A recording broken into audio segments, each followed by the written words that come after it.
All night long, we've been following a very close race between Carl Paladino and Nick Langworthy in the Republican primary in the 23rd Congressional District. And in the past half hour, Nick Langworthy has taken the lead over Carl Paladino. And you are looking at both headquarters right now. Look at the podium. No one's there. This is something we traditionally would not see, but nobody's talking at this time.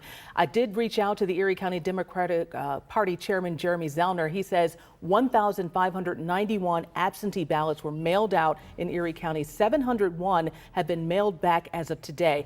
Those absentee ballots will be key to this race. That's right. And that's just one county. We still don't know about the southern tier counties as well, but let's check in really quickly with Michael Wooten. He's been following our totals all night, and oh, what a roller coaster ride it's been, Michael. It really has, Mary Alice and Claudine. And speaking of those absentee ballots, remember 40% of the registered Republicans in this district, 41% are in Erie County. The majority of them are in the other counties, so I'm not sure the absentee votes are definitely going to help Carl Paladino. It's certainly there's a chance. 910 is now the number of ballots that separate them. Nick Langworthy has taken the lead. He's up almost 1,000 votes over Carl Paladino. What happened over the past 5 minutes or so is we got Cattaraugus County in. This says 47%. It just became 100%. So Cattaraugus County is now fully in. It's actually tightened a little bit, still helped Langworthy a little bit, but the margin there is pretty close compared to everywhere else where Langworthy kind of swept it. The one exception being Erie County. This, it turns out, ended up being Carl country. 66% of the votes going to Paladino, 34% to Langworthy. But Langworthy winning everywhere else. And remember, 60% of the votes are outside Erie County. And so that's why I think at this point, when we zoom back out and show you the entire district with 93% in, Nick Langworthy 51, Carl Paladino 49. It's close, but Langworthy with a clear lead at this point.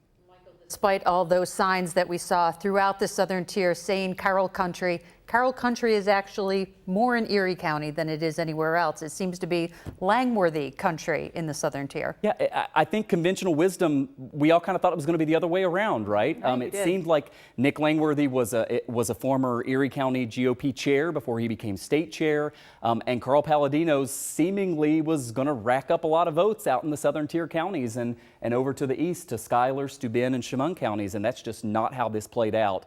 You wonder how the campaigns approached where the votes were, how they targeted people. Nick Langworthy has been in the game for a long time. Carl Paladino ran for governor, but more than a decade ago. Yeah, right. And people know him also from the Buffalo School Board. And we are also hearing tonight that Carl Paladino is not going to concede tonight. So get ready, because this is not over. Absolutely. So that's the official word from the Paladino camp. Not a word yet from the Langworthy camp, but clearly the strategy of these two campaigns is something that really was a mystery to us. They both released polling, but neither one of them we felt that we could really trust because they were far from unbiased sources. And as it's turned out tonight, there have just been a lot of surprises in this race tonight, and neither candidate willing to step up to the microphone to declare victory.